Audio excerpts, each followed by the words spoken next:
Oke, Bapak Ibu, Saudara semuanya, dimanapun Bapak Ibu berada, kita jumpa lagi di kesempatan yang indah ini. Kita kembali lagi akan mempelajari satu kebenaran firman Tuhan, supaya melalui kebenaran firman Tuhan, hidup kita ini semakin berkenan di hadapan Tuhan, dan kita bisa menikmati Tuhan di dalam hidup kita, sehingga juga kita bisa membagikan kepada orang lain, sehingga orang-orang di sekitar kita, sahabat kita, keluarga kita juga menikmati Tuhan di dalam hidupnya. Bapak Ibu Saudara semuanya, pada hari ini kita ada kesempatan ini, saya akan membawakan satu tema yang sangat-sangat umum dan banyak terjadi dalam kehidupan manusia, yaitu gelisah. Yaitu kenapa kamu gelisah? Bapak Ibu Saudara semuanya, banyak penyebab-penyebab gelisah. Kadang-kadang yang menjadi masalah, kita gelisah tidak tahu kenapa kita gelisah. Saya yakin Bapak Ibu Saudara semuanya pernah mengalami gelisah. Bagaimana keadaan Bapak Ibu waktu gelisah? Pasti susah, bukan? Makan gak enak, tidur gak nyenyak, kemanapun gak enak. Tidur gak mau miring, mau tengkurap, mau gimana pun tetap gak enak. Nggak bisa tidur, mata pingin terpejam tapi nggak bisa dipejamkan terus, karena ada kegelisahan di dalam hidup kita. Dan hari ini kita akan mencari kenapa penyebabnya gelisah, supaya nanti Bapak Ibu dan Saudara semuanya melalui firman Tuhan ini, mulai hari ini dan sampai seterusnya, Bapak Ibu tiap-tiap ada datang kegelisahan, Bapak Ibu bisa melawannya, sehingga kegelisahan itu tidak ada pada kita. Yang ada adalah sukacita yang besar, yang ada adalah semangat hidup penuh dengan menyala-nyala sukacita yang luar biasa dalam kehidupan kita. Kita mempelajari satu kebenaran firman Tuhan di dalam kitab Mazmur, di pasal yang 42, di ayat yang pertama sampai di ayat yang ke-7. Saya akan bacakan untuk Bapak Ibu Saudara semuanya. Untuk pemimpin biduan nyanyian pengajaran Bani Korah, seperti rusa yang merindukan sungai yang berair, demikianlah jiwaku merindukan Engkau ya Allah. Jiwaku haus kepada Allah yang hidup. Bilakah aku boleh datang melihat Allah? Air mataku menjadi makananku siang dan malam, karena sepanjang hari orang berkata kepadaku, di manakah Allahmu? Inilah yang hendak ku ingat sementara jiwaku gundah gulana. Bagaimana aku berjalan maju dalam kepadatan manusia, mendahului mereka melangkah ke rumah Allah dengan suara sorak-sorai dan nyanyian syukur dalam keramaian orang-orang yang mengadakan perayaan. Mengapa engkau tertekan, hai jiwaku, dan gelisah di dalam diriku? Berharaplah kepada Allah, sebab aku akan bersyukur lagi kepadanya, penolongku dan Allahku. Bapak Ibu Saudara semuanya, di dalam kitab Mazmur ini, Bani Korah menceritakan tentang pengalaman hidupnya. Siapa Bani Korah, Bapak Ibu? Bani Korah adalah keturunan Lewi, orang-orang yang seharusnya, orang yang tidak mungkin bisa mengalami kegelisahan, karena dia pelayan-pelayan Tuhan. Karena dia ditentukan oleh Tuhan, dipilih oleh Tuhan menjadi imam bagi bangsa Israel untuk mendekatkan diri kepada Tuhan, mengerti tentang pengajaran-pengajaran, karena dialah pengajaran-pengajaran yang mengajarkan kepada bangsa Israel bagaimana menikmati Tuhan, bagaimana taat kepada Tuhan. Tetapi kenyataan Bani Korah menjelaskan, dia juga mengalami tekanan, dia mengalami kegelisahan dalam hidupnya. Bapak Ibu Saudara semuanya, mungkin Bapak Ibu juga pernah mengalami, mungkin Bapak Ibu seorang hamba Tuhan juga pernah mengalami kegelisahan, mengalami tekanan dalam hidup ini. Saya membagi 3 poin Bapak Ibu, penyebab utama kenapa manusia ini gelisah. Kenapa manusia ini tertekan jiwanya? Kenapa manusia ini air matanya menjadi makanannya siang dan malam? Ini mengerikan Bapak Ibu. Makanan sehari-hari siang dan malam itu air mata. Itu menandakan betapa tekanan itu begitu kuat. Betapa hidupnya itu tertekan yang sangat luar biasa. Yang menjadi masalah tekanannya karena apa? Ada 3 tekanan di dalam dunia ini. Tekanan manusia sehingga manusia gelisah dalam hidupnya. Yang pertama, manusia gelisah karena tekanan intimidasi dari setan. Setan mengintimidasi kita manusia, membongkar kesalahan kita. Kita ingat Bani Korah. Siapa Bani Korah? Dia punya orang tua waktu perjalanan menuju dari Mesir menuju tanah Kanaan waktu dipimpin Musa. Bani Korah memberontak kepada Tuhan, bukan? Sampai tanah dibuka oleh Tuhan dan Tuhan mengubur dia hidup-hidup. Adalah di situ termasuk rombongan Bani Korah. Pemimpin-pemimpin Bani Korah dibunuh Tuhan, dibinasakan Tuhan dengan cara yang sangat mengerikan. Dan itu mengintimidasi karena ada pemberontakan masa lalu. Kadang-kadang masa lalu kita ada dosa-dosa yang belum kita bereskan, Bapak Ibu. Atau mungkin sudah kita bereskan, kita minta pengampunan kepada Tuhan, tetapi diri kita sendiri tidak yakin bahwa kita diampuni oleh Tuhan. Karena mungkin Bapak Ibu merasa dosaku sangat besar. Sulit Tuhan mengampuni Bapak Ibu Saudara semuanya. Bagi Tuhan dosa besar, mau kecil, mau apa namanya, mau hitam, mau kuning, mau merah, namanya dosa. Tuhan sanggup menebus, Tuhan sanggup mengampuni, Tuhan sanggup membebaskan kita. Dan Tuhan mengampuni. Dan kalau Tuhan mengampuni, berarti Tuhan sudah menyucikan dan melupakan segala kesalahan. Dan kalau setan datang mengintimidasi kita, menceritakan tentang dosa kita, kita akui memang saya dulu melakukan dosa ini, memang saya dulu melakukan kejahatan ini, tetapi ketahuilah bahwa aku sudah diampuni oleh Tuhan. Di dalam 1 Petrus pasal yang kelima ayat 8 dan 9, bahkan Tuhan menawarkan lawan setan.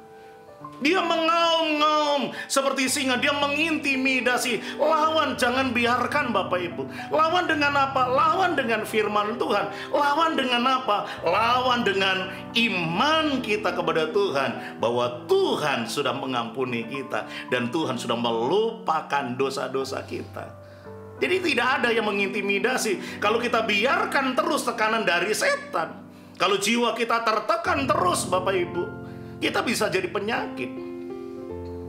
Kita bisa jadi sakit Bapak Ibu. Kita bisa jadi celaka. Kita bisa menjadi orang yang terbebani seumur hidup kita. Jadi lawan dengan penuh keyakinan. Dan memang firman Tuhan mengatakan, walaupun merah dosamu seperti kain kesumba, tapi Tuhan bisa sucikan kembali seperti bulu domba Bapak Ibu. Bersih putih kembali di hadapan Tuhan. Bukan kita orang-orang berdosa, tetapi orang-orang yang sudah diampuni oleh diampuni dosa kita. Bukan, memang kita bukan orang-orang yang benar, tetapi ketahuilah bahwa kita adalah orang-orang yang dibenarkan oleh Tuhan. Karena darah Yesus menyucikan kita, karena darah Yesus menghapus semua dosa kita, karena dasar darah Yesus, sehingga dosa kita tidak ada lagi di pemandangan Allah, karena Allah sudah melupakan semuanya itu. Jadi jangan mau Bapak Ibu ditekan. Masa lalu biarlah masa lalu. Memang kita dulu begitu, kenapa? Dan Tuhan sudah mau menerima kita apa adanya. Jadi jangan mau diintimidasi oleh setan. Jangan mau diintimidasi terus menerus. Lawan dia, maka setan akan lari meninggalkan kita. Kalau tidak kita lawan, maka setan terus mengintimidasi kita. Dan Yesus Kristus akan memberi kuasa kepada kita untuk melawannya. Yang kedua, apa yang menyebabkan manusia tertekan jiwanya dan gelisah dalam hidupnya? Yaitu intimidasi, tekanan dari kuasa dunia ini. Kuasa dunia ini menekan. Apa? Kekayaan menekan, pangkat jabatan menekan, apalagi sakit penyakit menekan, wabah menekan, sehingga kita hidup dalam ketakutan, kegelisahan. Apakah kita nggak boleh punya kekayaan? Apakah kita nggak boleh punya jabatan tinggi? Apakah kita salah kalau kita memiliki itu semuanya? Tidak Bapak Ibu. Karena Tuhan juga menjanjikan itu semua akan diberikan kepada kita. Tetapi bukan itu segala-galanya dalam hidup kita. Bukan itu ketenangan, kekayaan. Tidak membawa ketenangan kalau tidak di dalam Yesus, Bapak Ibu. Engkau punya pangkat tinggi, kalau tidak ada Yesus dalam hidupmu, engkau tidak akan mengalami ketenangan. Engkau mengalami ketakutan. Kenapa? Takut digeser orang, takut salah, takut ini, sehingga kamu takut kehilangan jabatan itu. Kamu lupa, kita lupa bahwa kekayaan dan jabatan, perkara-perkara dunia ini, semuanya itu adalah titipan titipan Allah kepada kita. Kalau kita bisa dipercayai oleh Tuhan, Tuhan akan mengangkat kita. Janji Tuhan, kita tidak akan menjadi ekor, kita akan menjadi kepala. Kita bukan menjadi orang peminta-minta, tetapi kita menjadi orang yang memberi, memberkati banyak orang, Bapak Ibu. Itu janji Tuhan. Dalam 1 Timotius pasal yang ke-6 ayat 9, 10 dijelas jangan kita memburu kekayaan.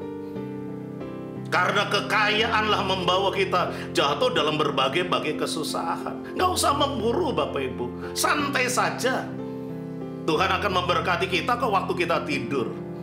Waktu kita hidup dalam kebenaran. Waktu tidur saja Tuhan berkati kita. Apalagi waktu kita bekerja. Apalagi waktu kita berusaha. Pasti Tuhan akan memberkati, Bapak Ibu. Jangan takut perkara dunia. Jangan dunia ini mengintimidasi Anda. Jangan nanti sebelah punya mobil, Anda sebelah yang nggak punya mobil gelisah.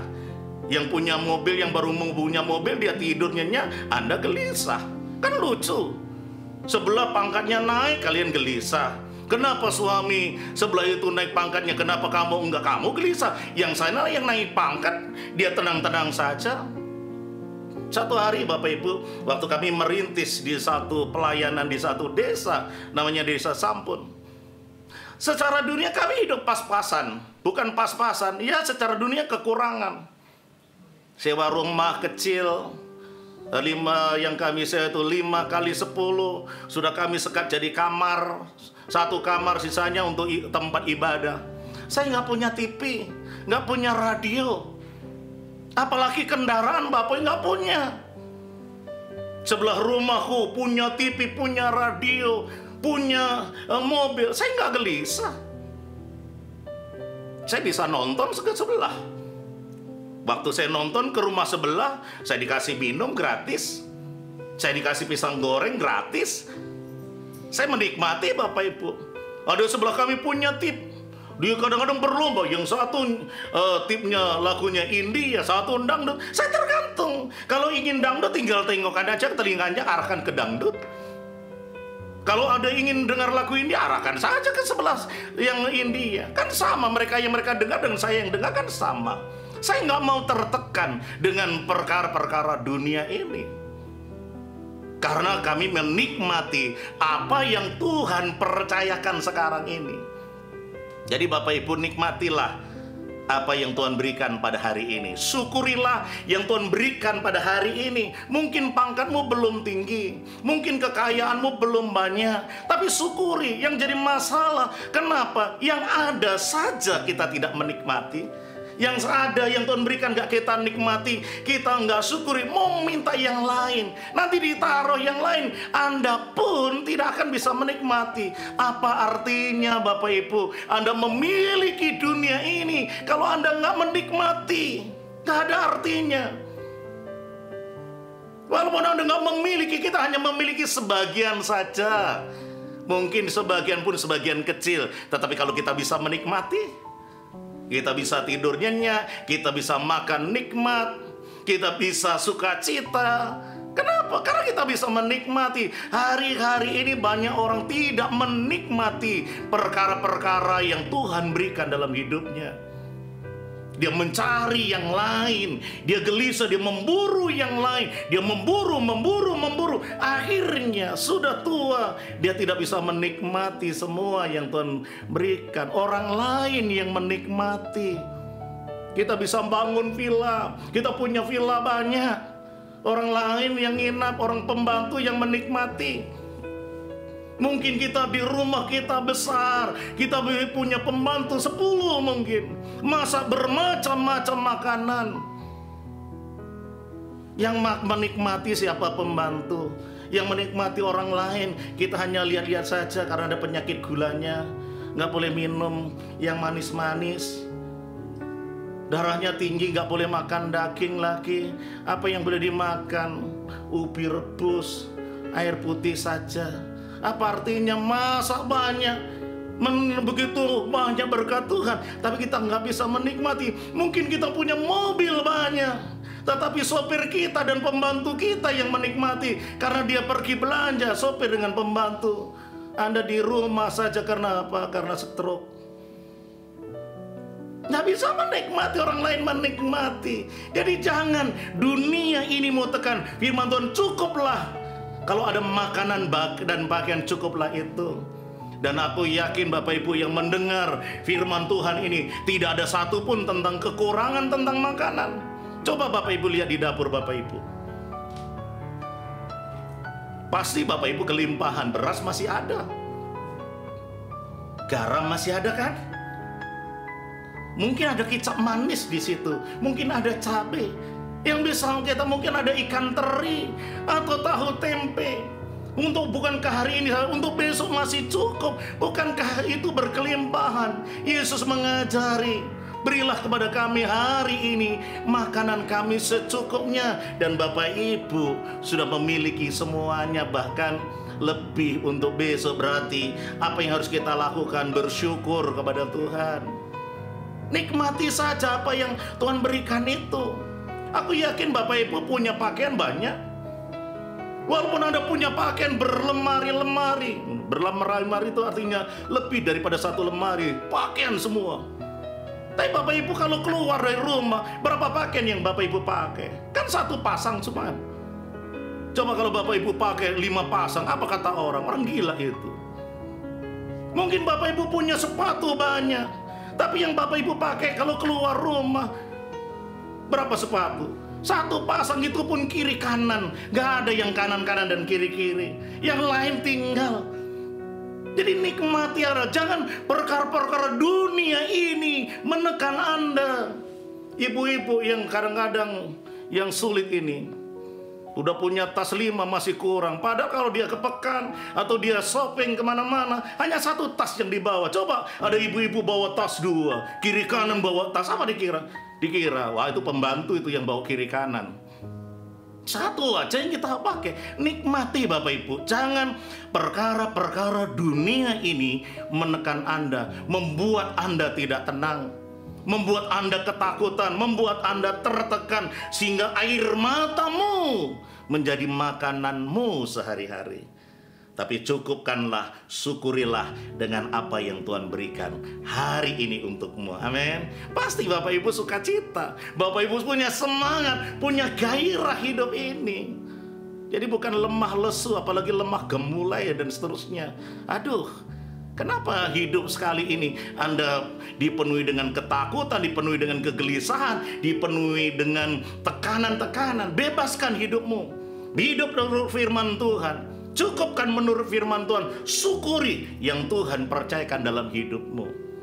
Apa saja. Karena apa yang Tuhan berikan kepada kita dengan tujuan baik untuk kita. Apa saja yang Tuhan kerjakan atas hidup kita, tujuannya untuk kebaikan. Dan kita harus bersyukur kepada Tuhan. Aku yakin kalau Bapak Ibu lakukan itu, maka Bapak Ibu orang-orang yang berbahagia. Yang ketiga, yang terakhir, kenapa orang gelisah? Orang gelisah yang bagian yang terakhir itu dikarenakan roh kita merindukan rohnya Tuhan. Roh kita rindu kepada Tuhan. Bapak Ibu, saudara semuanya, saya ingin kasih tahu sama Bapak Ibu bahwa manusia itu pada hakikatnya roh yang punya jiwa dan tinggal dalam tubuh ini. Dan roh kita ini kalau nggak ketemu dengan rohnya Tuhan, maka roh kita ini akan gentayangan. Roh kita ini akan mencari-cari.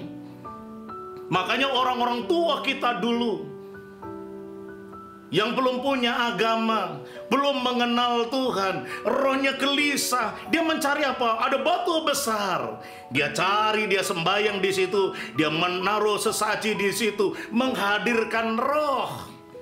Ada pohon yang besar, dia datang ke situ kan merasa di situ ada roh yang bisa menenangkan roh. Roh bisa ketemu dengan roh, maka dia bisa sukacita. Dan jiwa kita ini, roh kita ini bisa tenang, bisa sukacita. Maka kalau roh kita ketemu dengan rohnya Tuhan, maka Bani Korah mengatakan di ayat yang kedua, seperti rusa yang merindukan sungai yang berair, demikianlah jiwaku merindukan Engkau ya Tuhan. Seperti rusa yang merindukan air, jiwa kita merindukan roh Tuhan. Kadang banyak orang yang datang ke gereja, apakah pasti ketemu dengan Tuhan rohnya? Belum tentu Bapak Ibu. Buktinya apa? Waktu dia datang dengan kesusahan, pulang dengan kesusahan. Mungkin tubuhnya ada di situ, tubuhnya ada di gereja, tubuhnya ada di persekutuan, tetapi rohnya tidak ada di situ. Maka dia tidak mengalami ketenangan. Tetapi kalau roh kita bertemu dengan roh Tuhan, aku yakin Bapak Ibu Saudara semua pernah mengalami waktu kita berlutut, waktu kita memuji Tuhan, waktu kita menyembah Tuhan, roh kita ketemu dengan rohnya Tuhan. Betapa sukacitanya, air mata kita mengalir bukan karena tekanan, air mata kita mengalir bukan karena kesusahan, air mata mengalir karena ada sukacita. Roh kita ketemu dengan roh Tuhan, dan itu tidak bisa diceritakan dengan kata-kata Bapak Ibu. Itu hanya bisa dinikmati dalam hidup kita. Dan kalau roh kita ketemu dengan Tuhan, sukacita besar. Makanya berharaplah kepada Tuhan. Di ayat yang ke-7 tadi dikatakan, ayat yang ke-6 dikatakan, mengapa engkau tertekan hai jiwaku dan gelisah dalam diriku? Berharaplah kepada Allah, sebab aku akan bersyukur kepadanya, penolongku dan Allahku. Berharaplah. Artinya berharap tuh, yakinilah, ketemulah, menaruh semuanya kepercayaan kita kepada Tuhan. Dan kalau kita ketemu dengan Tuhan, berharap kepada Tuhan, menaruh semuanya kepada Tuhan, mensyukuri berkat-berkat Tuhan, bersyukuri pertemuan dengan Tuhan, aku yakin tidak ada kegelisahan. Bapak Ibu bisa di mana saja, bisa tidur nyenyak. Uang tidak bisa membuat tidur nyenyak Bapak Ibu. Kasur tidak bisa membuat tidur nyenyak. Spring bed tidak bisa membuat tidur nyenyak. Makanan yang banyak tidak bisa membuat Anda kenyang, tidak bisa membuat Anda puas Bapak Ibu. Tetapi waktu bersama-sama dengan Tuhan, Anda bisa puas dimanapun. Di kursi kek, mau di lantai kek, mau di mana, kita bisa tidur dengan nyenyak. Asal kita duduk, kita taruh kepala kita, jangankan bantal, di dinding pun bisa ngorok Bapak Ibu. Kenapa? Ada sukacita yang besar. Maka oleh sebab itu, hadirkanlah Tuhan di dalam hidupmu. Hadirkan Tuhan terus di dalam hidupmu, maka engkau akan terbebas dari kegelisahan. Engkau akan terbebas jiwamu dari tekanan-tekanan yang menekanmu. Maka hari ini, ayo Bapak Ibu, kita introspeksi diri. Coba cari dari 3 hal ini, mana yang membuat Anda gelisah, mana yang membuat Anda tertekan. Kalau engkau tertekan dengan kuasa-kuasa kegelapan, lawan dengan imanmu. Kalau engkau tertekan dengan perkara-perkara dunia, syukuri apa yang Tuhan percayakan, yang ada padamu hari ini, yang ada pada kita hari ini. Kita syukuri, kita mengatakan syukur kepada Tuhan. Terima kasih buat berkat Tuhan. Mungkin bagi orang lain itu bukan berkat, tetapi bagi orang yang mengerti firman Tuhan, itu adalah berkat Tuhan. Mungkin Anda, Bapak Ibu Saudara semuanya, engkau belum menemukan Tuhan.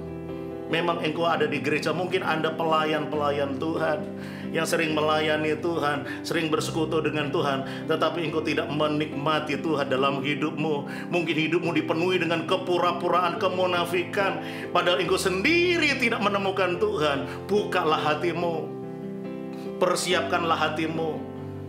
Undang Yesus masuk, undang roh Tuhan menguasai dalam hidupmu. Aku yakin kalau ini semuanya Bapak Ibu bisa lakukan, hidup pasti Bapak Ibu bukan orang-orang yang tertekan.